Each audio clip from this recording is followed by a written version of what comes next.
Muy bien, así es que Daniel capítulo 12, versículo 4 dice así: pero tú, Daniel, guarda en secreto estas palabras y sella el libro hasta el tiempo del fin. Muchos correrán de aquí para allá y el conocimiento aumentará. Fíjese, usted puede leer después el capítulo completo de Daniel, pero Dios le revela a Daniel profecías, no solo profecías para su tiempo. Recuerde que Daniel fue llevado a Babilonia y Daniel parte de su tiempo lo vivió bajo el reinado de Nabucodonosor. Y Dios le dio ciertas profecías a Daniel para el tiempo en el que estaba viviendo el pueblo de Israel cautivo en Babilonia, pero también profecías que no solo se iban a cumplir en ese tiempo, pero que se iban a cumplir hasta nuestros tiempos. Son profecías, digamos que progresivas, porque se van cumpliendo en parte. Pero fíjese cómo dice este versículo, donde el ángel le dice a Daniel, el ángel Gabriel le dice a Daniel: Daniel, guarda en secreto estas palabras y sella el libro hasta el tiempo del fin. Es decir, estas palabras sella el libro para que hasta el tiempo del fin sean abiertas. O sea, abierto el libro. Dice, hasta el tiempo del fin, y muchos correrán de aquí para allá, y el conocimiento aumentará. Muchos correrán de aquí para allá, y el conocimiento aumentará. Así es que aquí vamos a ver tres cosas importantes en este versículo. Usted sabe que en la Biblia nosotros podemos enriquecernos porque tiene tanta sabiduría la palabra. De hecho, la palabra es viva y eficaz. Y al estudio de las profecías de los últimos tiempos, los hombres estudiosos de la Biblia, de alguna manera o de otra, le pusieron un nombre que es como el estudio o la ciencia que estudia las profecías de los últimos tiempos. A esto los eruditos, los conocedores de las cuestiones teológicas, le llaman escatología. Y muchos que estudian o que se basan en la escatología o que son maestros de escatología, están la mayoría de ellos de acuerdo en que el tiempo del fin es ahora.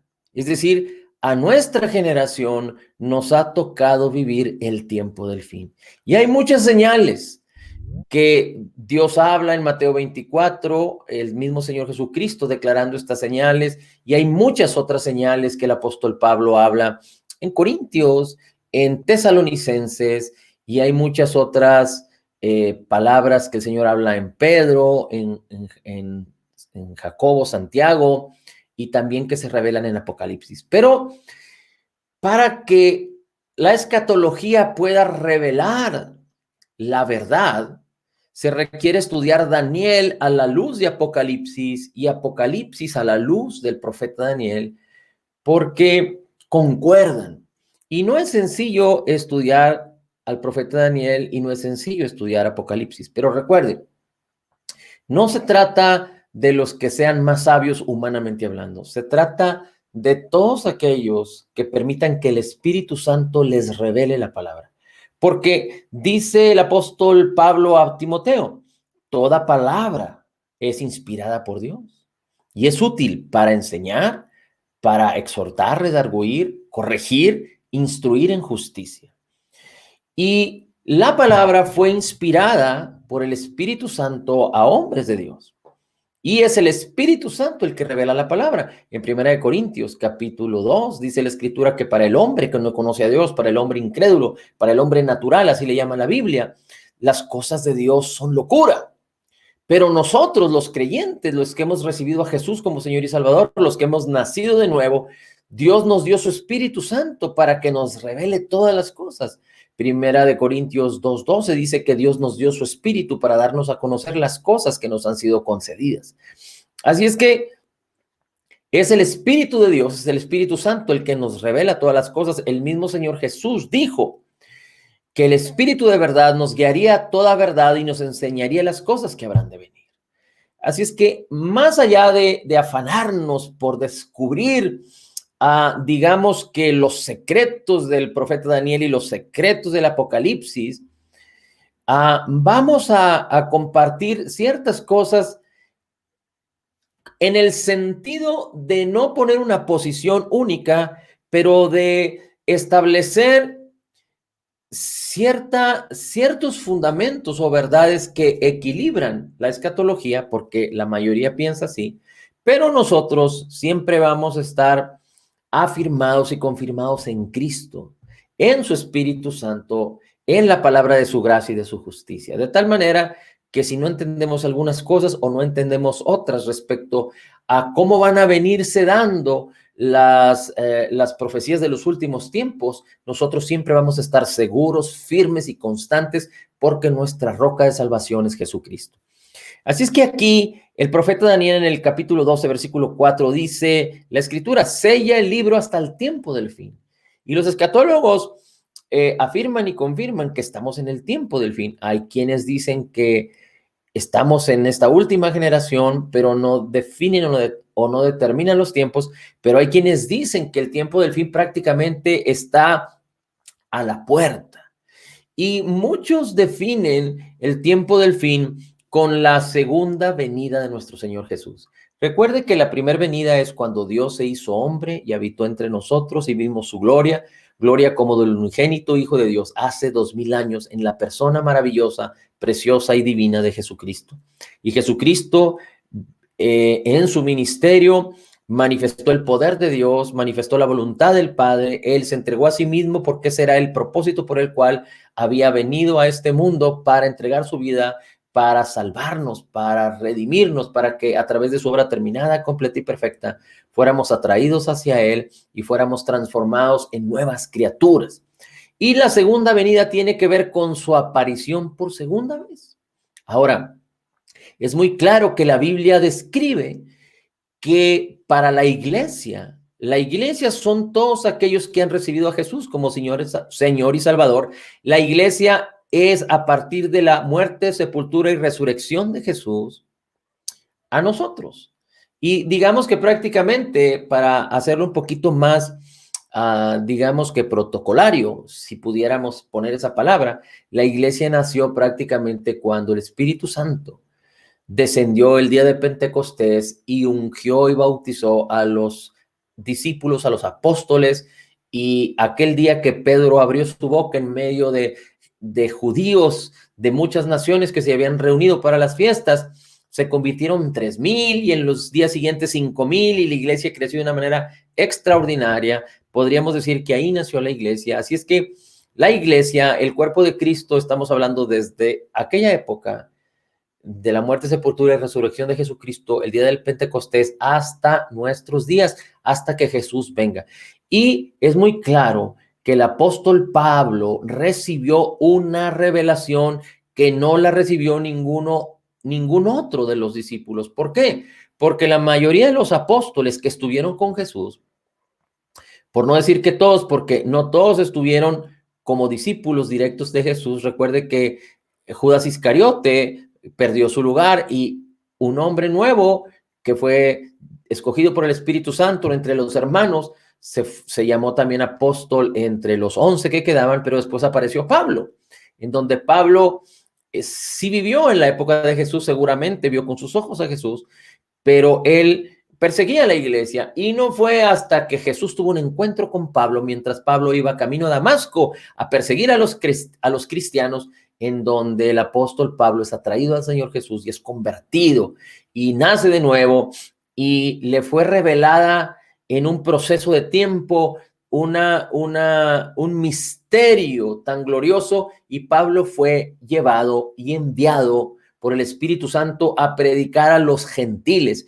Y aunque podríamos entender que a lo mejor alguno de los apóstoles, como Pedro, le predicó a Cornelio, y algunos otros pudieran haber predicado de alguna manera o de otra a los gentiles, pero la mayoría de ellos se dedicó a predicar a judíos. Y el apóstol Pablo predicó a judíos y a gentiles en el sentido de no judaizar, sino de ser justificados por la obra terminada, completa y perfecta de Jesús y poder entrar a una maravillosa y espléndida gracia a través de la fe, la gracia de nuestro Señor Jesucristo, que no tiene que ver nada con obras, sino es aparte de la ley, aparte de las obras. Y los judíos tenían mucha lucha porque los judíos estaban acostumbrados culturalmente y religiosamente a hacer las obras, cumplir la ley de Moisés para ser aceptados por Dios. Pero en Cristo Jesús, Cristo completó la ley, cumplió la ley y la ley quedó apartada de nosotros. La maldición de la ley quedó en la cruz del Calvario. Fuimos exentos de la maldición de la ley para ser atraídos a un nuevo pacto, al nuevo pacto en la sangre de Jesús, al nuevo pacto en el nombre de Jesús. Muy bien. Así es que, habiendo dicho todo esto, termina diciendo el versículo 4, muchos correrán de aquí para allá y el conocimiento aumentará. Y muchos escatólogos utilizan esta última versión para hablar del movimiento de las personas, de la comunicación de la humanidad y de cómo el conocimiento ha aumentado. Y aunque hay mucha revelación acerca no solo del Padre, del Hijo, de la obra terminada, completa y perfecta, del Espíritu y de la unción del Espíritu Santo, hay una diferencia muy grande entre la primera iglesia y la iglesia de hoy. Aunque aquella iglesia creció de una manera sorprendente y el poder de Dios se manifestó de una manera gloriosa y extraordinaria, en nuestro tiempo tenemos una gran virtud, que tenemos la Biblia constituida, tenemos la palabra de Dios establecida en una obra literaria, y no para gozarnos como expertos en artes, sino para gozarnos en que podemos poner delante de nuestros ojos la palabra de Dios para aspirar a que la palabra renueve nuestras mentes y nuestras vidas sean transformadas. Tenemos al Espíritu Santo como la primera iglesia, tenemos al Espíritu Santo de Dios en nuestros corazones, fuimos creados en la justicia y santidad de la verdad como los primeros discípulos y como la iglesia a partir de la muerte, sepultura y resurrección de Jesús, pero tú y yo tenemos la palabra y tenemos otra cosa extraordinaria, que es muy probable y lo más seguro es que tú y yo somos la generación del último tiempo, del tiempo del fin. Y no quiero decir de los tiempos del fin, pero del tiempo del fin, porque como he dicho ya, muchos concuerdan en que prácticamente estamos en el tiempo del fin. Y dice aquí, muchos correrán de aquí para allá. ¿Y cuánto tiene la humanidad a partir de Adán a nuestra fecha? De Adán a Abraham, prácticamente hay alrededor de 2000 años. De la época de la ley hasta Jesucristo, otros 2000 años quizá, y de Jesucristo a la fecha otros 2000 años, es decir, prácticamente han transcurrido 6000 años. Pero del siglo pasado, es decir, de los 1900 a la fecha, son no más de 120 años, pero si somos muy exigentes, podríamos decir que en los últimos 100 años han sucedido cosas tan extraordinarias que no sucedieron en los anteriores 5.900 años. Es decir, la manera en la que el mundo se empezó a desarrollar y a caminar ha sido tan extravagante como ha sucedido en los últimos 100 años, cual nunca había sucedido antes en la historia de la humanidad. ¿Y a qué me refiero? Me refiero a la manera en la que los hombres se pueden mover.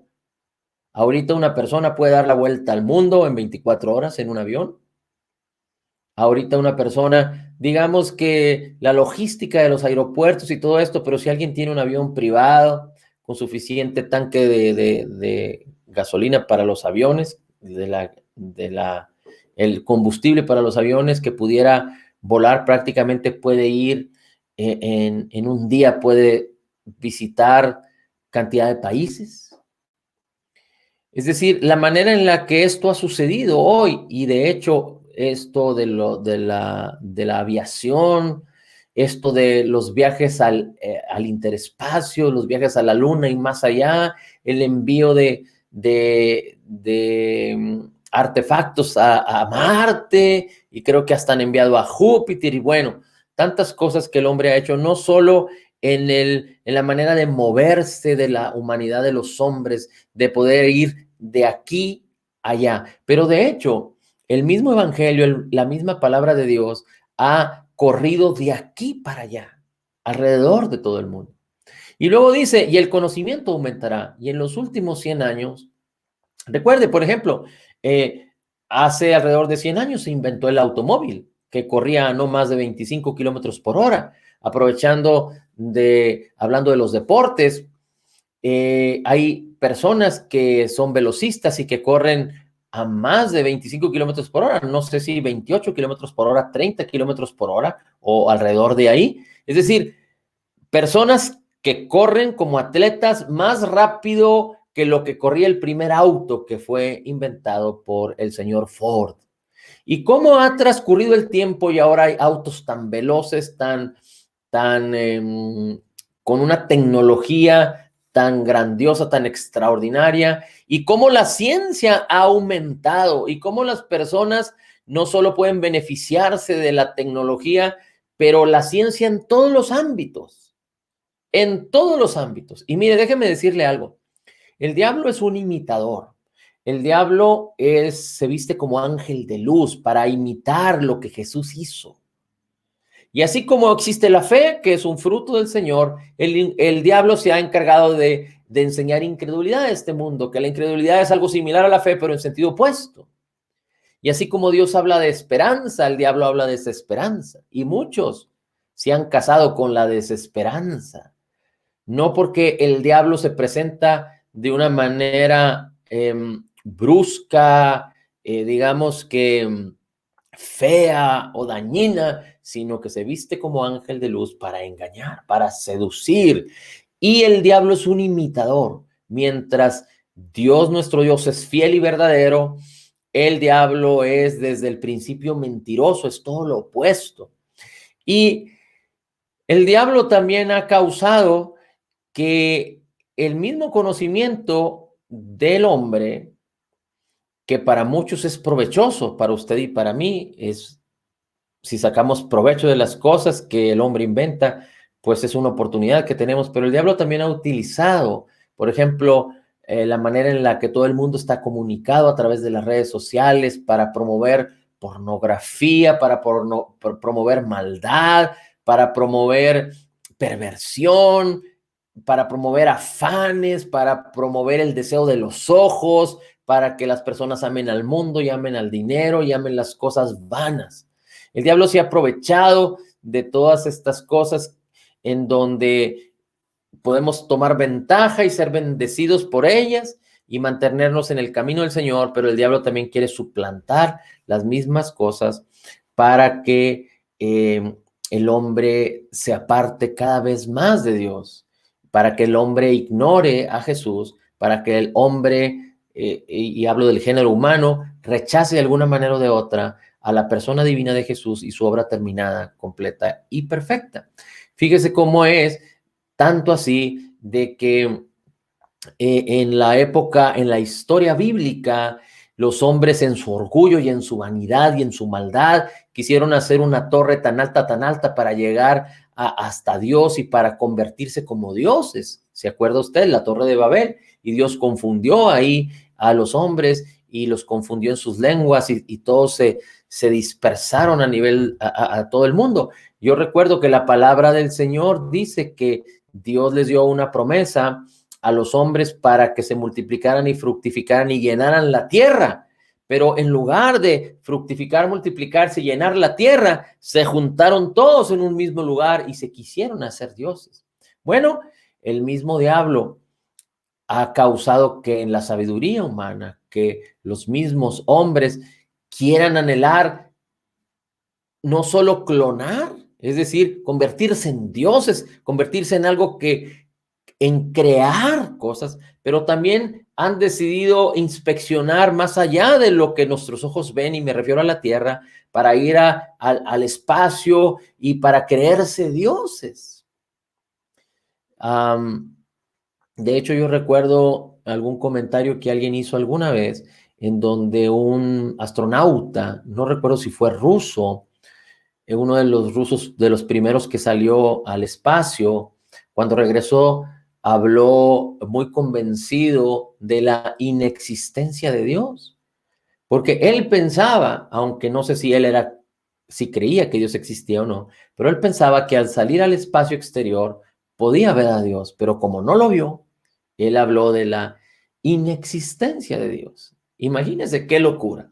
Así es que el hecho de que muchos han corrido para aquí y para allá, pero ahora lo pueden hacer de una manera extraordinaria y que el conocimiento ha aumentado de una manera tremenda en los últimos tiempos, y digamos que en los últimos 20 años el crecimiento ha sido extraordinario. Por ejemplo, hace 20 años ya había teléfonos celulares, pero no eran tan perfectos. Antes no eran, los teléfonos celulares no eran lo que le llaman ahora teléfonos inteligentes, smartphones, pero ahora son tan inteligentes que prácticamente las personas pueden estar utilizando el celular y estar entretenidos con su celular y hacer todas sus actividades bancarias y de relaciones y de negocios con sus celulares en mano. Así es que este versículo es muy interesante porque nos habla de que el libro de las profecías de los últimos tiempos iba a ser sellado hasta el tiempo del fin, y el Señor le pone una característica a este tiempo que dice: muchos correrán de aquí para allá y el conocimiento aumentará. Yo creo que el conocimiento llegará prácticamente a su fin porque el hombre se ha enorgullecido de tal manera que piensa usurpar la sabiduría y la inteligencia de Dios. Bien, ahora mire cómo dice la escritura Efesios 3:20. Perdón, Filipenses 3:20. Filipenses 3:20 dice así: porque nuestra ciudadanía está en los cielos, de donde también ansiosamente esperamos a un Salvador, al Señor Jesucristo. Estamos hablando de su segunda venida, el cual transformará el cuerpo de nuestro estado de humillación en conformidad al cuerpo de su gloria. Recuerde que Jesús resucitó y ahora tiene un cuerpo glorificado, el cual nos prometió a nosotros, y tendremos un cuerpo glorificado igualmente con él. Recuerde que nuestro espíritu es exacto, es perfecto, es igual que el espíritu de Cristo que mora en nosotros. Pero nuestra alma y nuestro cuerpo son humanos todavía, no son perfectos, pero van a ser extraordinarios cuando el Señor Jesucristo nos llame. Y segunda de Tesalonicenses capítulo 4 dice que seremos llamados por el Señor Jesucristo en su segunda venida y seremos transformados en la misma gloria, como lo dice aquí el apóstol Pablo en Filipenses. Dice: Dios transformará el cuerpo de nuestro estado de humillación en conformidad al cuerpo de su gloria. Ahora, es muy importante que entendamos algo. Muchos hablan acerca de nuestro cuerpo y de nuestro estado humano, pero hablan de una manera negativa y utilizan este versículo para decir que por eso el cuerpo se enferma, que por eso el cuerpo y la vida del hombre puede vivir en derrota, en humillación, en lo peor de este mundo, o como las personas que no conocen a Dios. Pero esto es un engaño y una mentira. No está hablando de esto la palabra. Nuestro cuerpo o el estado de humillación de nuestro cuerpo es porque la Biblia está haciendo un contraste en la conformidad del cuerpo de la gloria de Jesús contra nuestro cuerpo. Pero gloria al Señor que la palabra es vida y es salud para nuestra alma y nuestro cuerpo. Gloria al Señor que Cristo pagó en la cruz, llevó nuestras enfermedades, sufrió nuestros dolores. Por su llaga hemos sido sanados, no en nuestro espíritu. Nuestro espíritu es perfecto. Nuestro espíritu no fue sanado.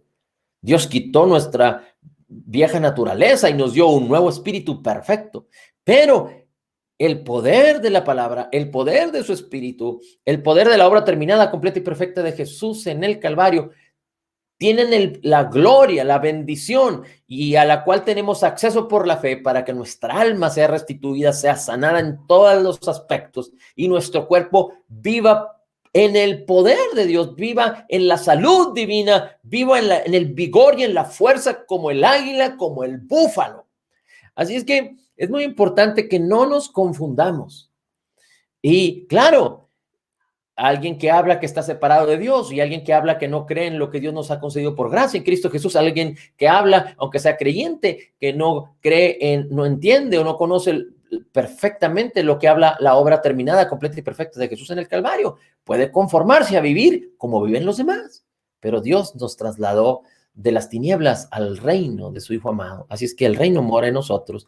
Imagínense la gloria y el poder. Pero aquí dice, por el ejercicio del poder que tiene aún para sujetar todas las cosas a sí mismo. Es decir, el Señor Jesucristo tiene el control de que todas las cosas estén sujetas a Él. Ahora, no significa que su voluntad se cumple en términos prácticos en la vida de cada persona.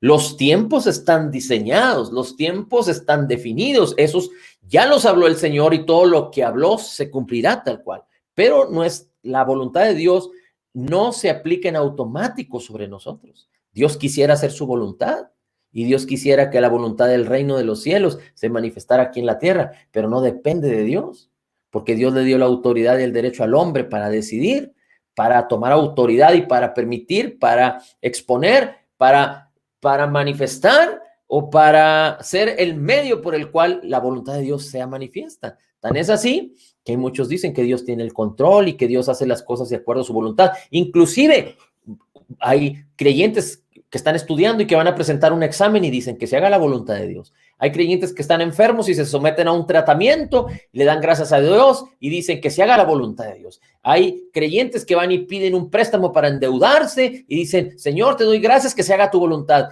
Y todo acerca de lo que quieren hacer dicen que se haga la voluntad de Dios. Pero, desafortunadamente, la mayoría de los creyentes no busca a Dios. Dios es revelado a través de la palabra y no entienden la voluntad de Dios. Y cuando las cosas suceden bien a la manera del mundo, le dan gracias a Dios porque se hizo su voluntad según su convicción carnal.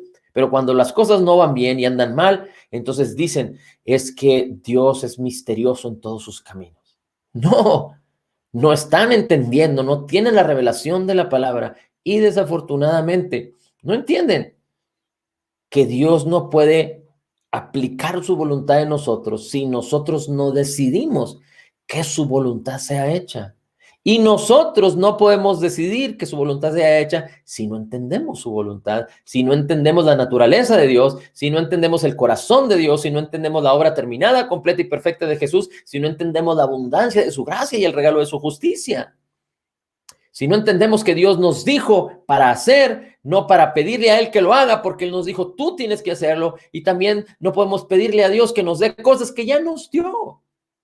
Y si es que hay mucha ignorancia en el pueblo de Dios, y así como hay ignorancia en muchos creyentes acerca de las últimas profecías de los últimos tiempos o del último tiempo, y no es que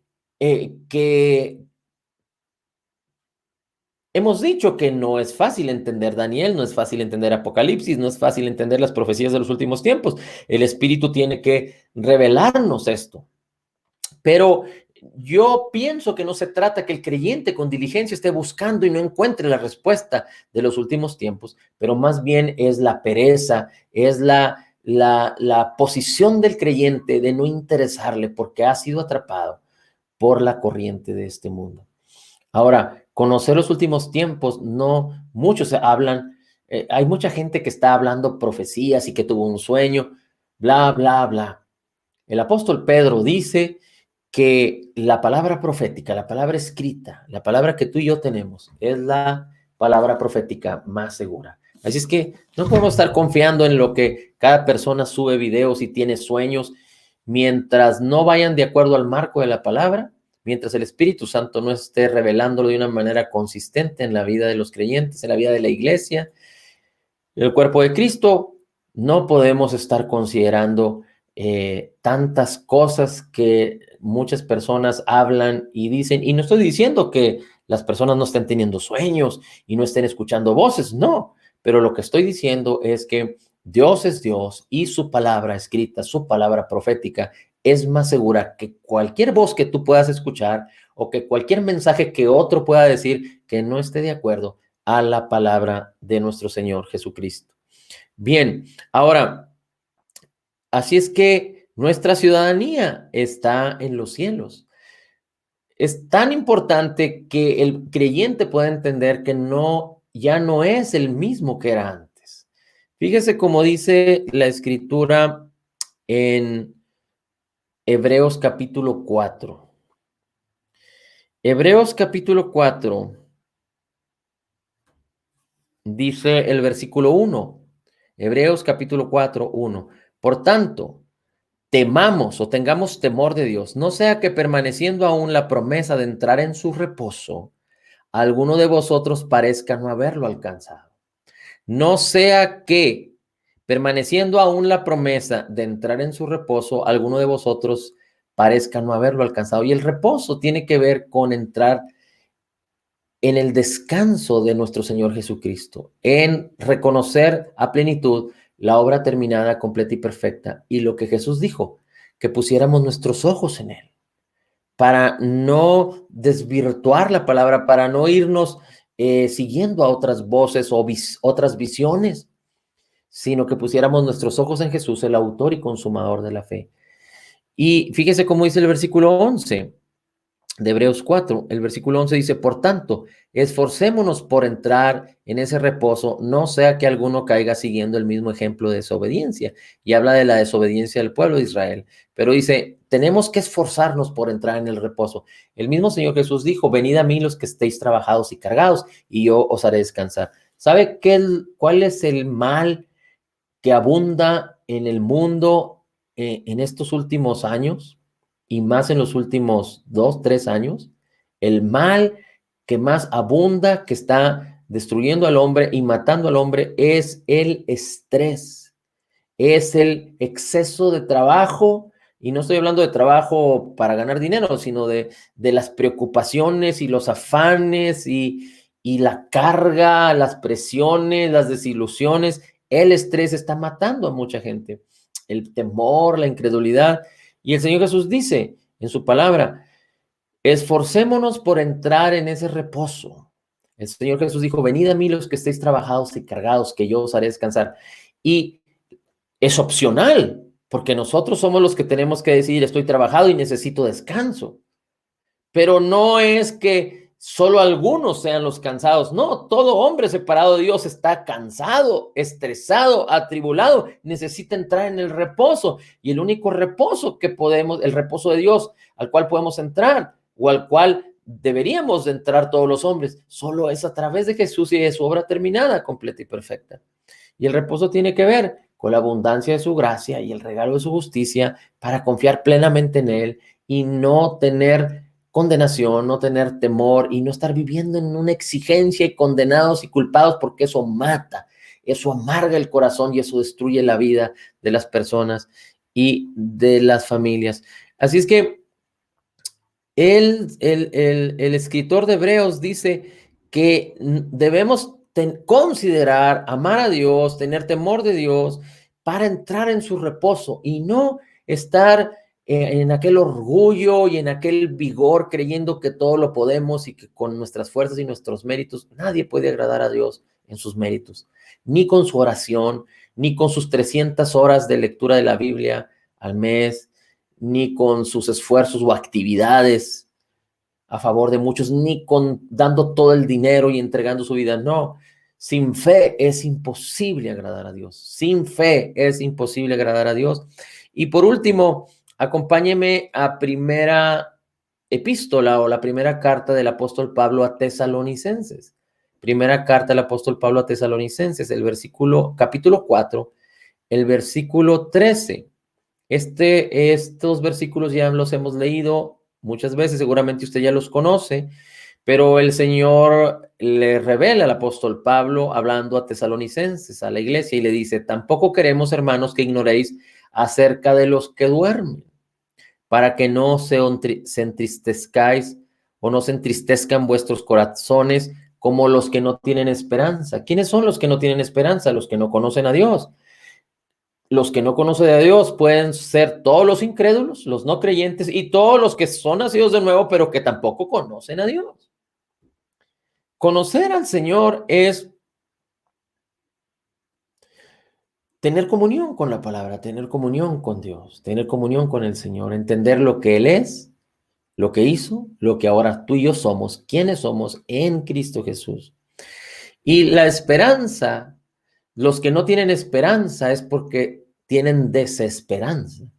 Y la desesperanza es una fuerte intención del pánico del mal, de la oscuridad y de las tinieblas. La desesperanza tiene que ver con el dicho que todos dicen: desafortunadamente estuvo en el lugar incorrecto, en el momento incorrecto.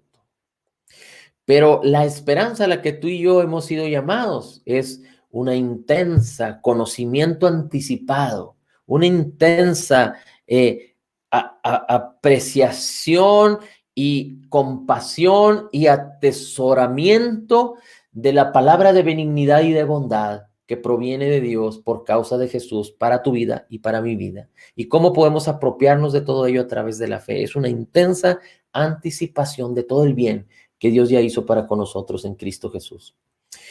Y dice, los creyentes no deben de entristecerse como los que no tienen esperanza, que cuando alguno de sus familiares muere, ellos no saben cuál es el fin de los hombres. Las religiones engañan, las religiones dicen una cosa y dicen otra, y se sufre, se tiene tristeza por la separación. Inclusive hay quienes viven dando luto a las personas por toda su vida, se amargan, se destruyen a sí mismos porque la muerte sigue enseñoreándose de todos aquellos que no tienen esperanza. Pero si usted se fija aquí, el apóstol Pablo acerca de los que no tienen, de los que duermen, de los creyentes que duermen, no habla de los creyentes que han muerto. Y déjame decirle porque la muerte se manifestó por primera vez con el pecado de Adán y de Eva, de Adán y de su mujer. Y la muerte tiene que ver con la separación de Dios. Dios le dijo al hombre: de cierto te digo que el día que tú comas del fruto de este árbol de la ciencia del bien y del mal, ciertamente morirás. Y cuando el hombre comió, su espíritu quedó separado de Dios. Dios se separó de él. Es decir, no murió físicamente, pero espiritualmente quedó separado de Dios. Dios siguió teniendo comunión con el hombre. Dios le habló al hombre. Dios le hizo, inmediatamente cuando pecaron, le llamó a Adán y habló con Adán. Es decir, Dios no se separó en lo exterior del hombre, siguió hablándole audiblemente al hombre, pero antes Dios moraba en el interior del hombre y el hombre caminaba en la gloria y en la fe y en una comunicación, una relación perfecta y directa con Dios. Pero Dios tuvo que preparar una obra redentora para rescatar y restituir al hombre.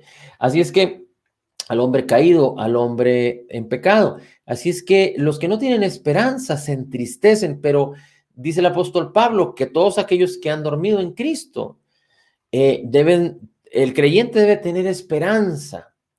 Y la muerte habla de separación, por eso el apóstol Pablo no habla de que los creyentes mueren, porque los creyentes no se separan de Dios.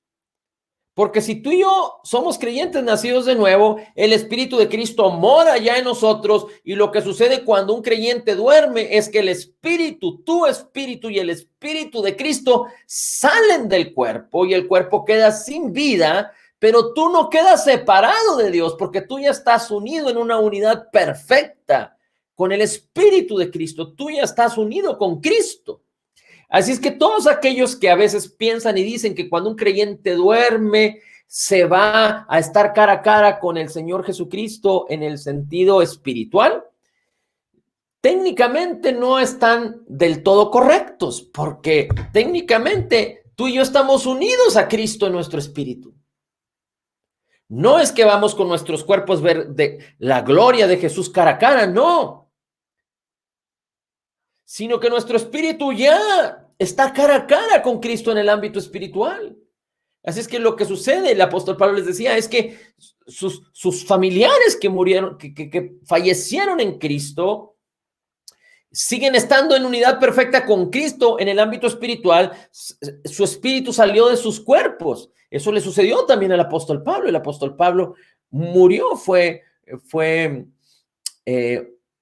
asesinado, fue como mártir, murió también, y su espíritu era uno con Cristo, no se separó de Cristo, siguió estando uno con Cristo en el ámbito espiritual, aunque su cuerpo falleció porque quedó sin espíritu. Dice la Escritura que cuando el espíritu sale del cuerpo, el cuerpo queda inerte. Así es que el cuerpo del apóstol Pablo, como de todos los creyentes hasta la fecha, se ha hecho polvo, ha vuelto a la tierra, pero el espíritu de los creyentes sigue siendo uno con el espíritu de Cristo. Hasta que venga la redención, en donde los que ya fallecieron, sus cuerpos sean tomados de donde murieron, de donde quedaron, pero para ser glorificados y transformados en un cuerpo glorioso y maravilloso, como lo leímos ahí en Filipenses 3. Sigue diciendo el versículo 14, porque si creemos que Jesús murió, y Jesús murió en la cruz. Ahora, la muerte no le tomó por sorpresa, la muerte no le conquistó a él, pero Jesús entregó su vida. Jesús entregó su vida.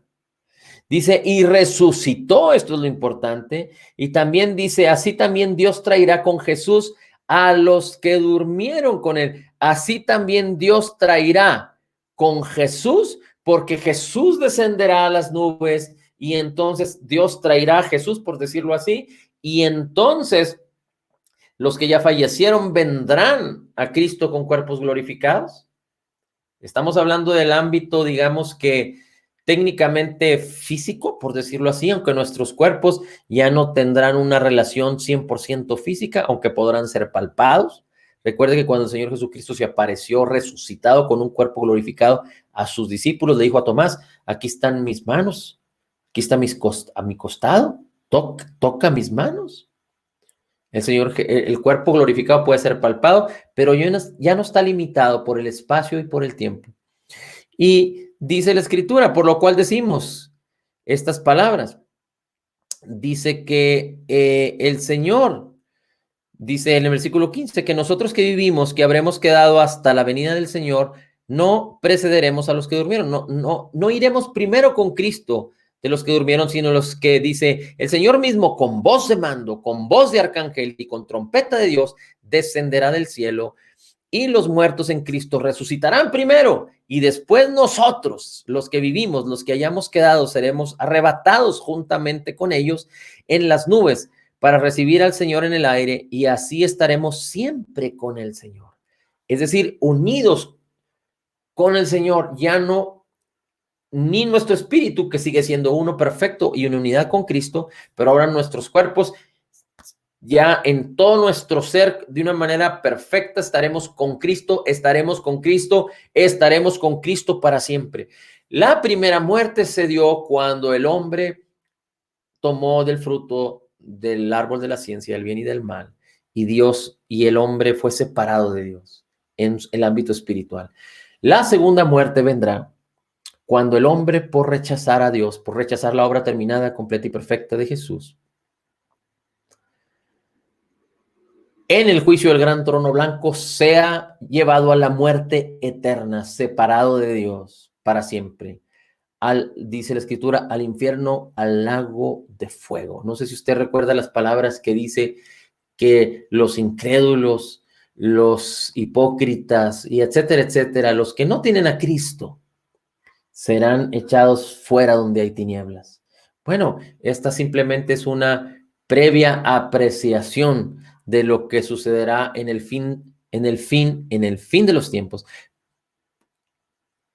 cuando en la eternidad la segunda muerte se manifestará con todos aquellos que rechazaron la obra terminada, completa y perfecta de Jesús y con todos aquellos que murieron en pecado queriéndose justificar por sus propias obras, pero todos aquellos que fueron justificados en la antigüedad por la fe recuerde que Dios de alguna manera o de otra habló a todos los hombres y les dio testimonio de su existencia. Ahora, es muy importante y muy interesante entonces entender que usted y yo fuimos llamados a poner nuestros ojos y nuestros corazones en Cristo. Fuimos llamados a poner nuestros corazones en Cristo, no solo para no ser en estos últimos tiempos engañados, persuadidos por el mal y dejar entrar la incredulidad, el temor, pero para que tampoco escuchemos voces incorrectas y aquellos que dicen tener las profecías de los últimos tiempos que no van de acuerdo a la palabra, o por aquellos que dicen tener sueños y se conducen de acuerdo a lo que sus ojos ven, lo que sus bocas hablan y lo que sus oídos oyen. Pero nosotros tenemos que poner nuestros ojos en Jesús, el autor y consumador de la fe. Tenemos que poner nuestros ojos pues firmes en la palabra, mantenernos asociados con creyentes que participan de la misma fe. Esto es muy importante. Recuerde que el hombre es débil y si no estamos bien asociados con personas, con creyentes nacidas de nuevo que participan de la misma fe, en cualquier momento podemos quedar vulnerables y ser atribulados, ser confundidos, engañados. Pero cuando permanecemos juntos y la palabra de Dios sigue siendo viva y eficaz, la cual nunca dejará de ser, seguimos manifestando, compartiendo el amor, la justicia, la gracia de nuestro Señor Jesucristo y podemos estar firmes en Él. Podemos estar firmes en Él y recuerde que cordón de 2 o 3 dobleces no se rompe fácilmente y mejor son 2 que 1. Así es que esto es una bendición interesante. Así es que Dios es un Dios de justicia, de gracia y de bondad. Cristo Jesús vive y reina para siempre. Él mora en nuestros corazones. Así es que dice la Escritura que el Espíritu de vida en Cristo Jesús nos ha librado del poder del pecado y de la muerte. Amén. Así es que gracias, Señor, te damos por este tiempo, por esta oportunidad que nos das de compartir tu palabra y te damos gracias, Señor, porque sabemos que tú vienes pronto. Así lo declaras en el último de los capítulos del libro de las Revelaciones. Yo vengo pronto, yo vengo pronto, yo vengo muy pronto. Señor Jesús, queremos decirte, ven muy pronto, Señor, por nosotros, de acuerdo a tu palabra. En Cristo Jesús declaramos que somos totalmente perdonados, perfectamente justificados, perfectamente favorecidos, profundamente amados, grandemente bendecidos, más que vencedores en Cristo Jesús. Como Jesús es, así somos nosotros en este mundo, porque somos la justicia de Dios en Cristo Jesús. Gracias, Señor, porque en ti somos más que vencedores. En el nombre de Jesús, todo lo podemos en Cristo, que nos fortalece. Amén, amén y amén.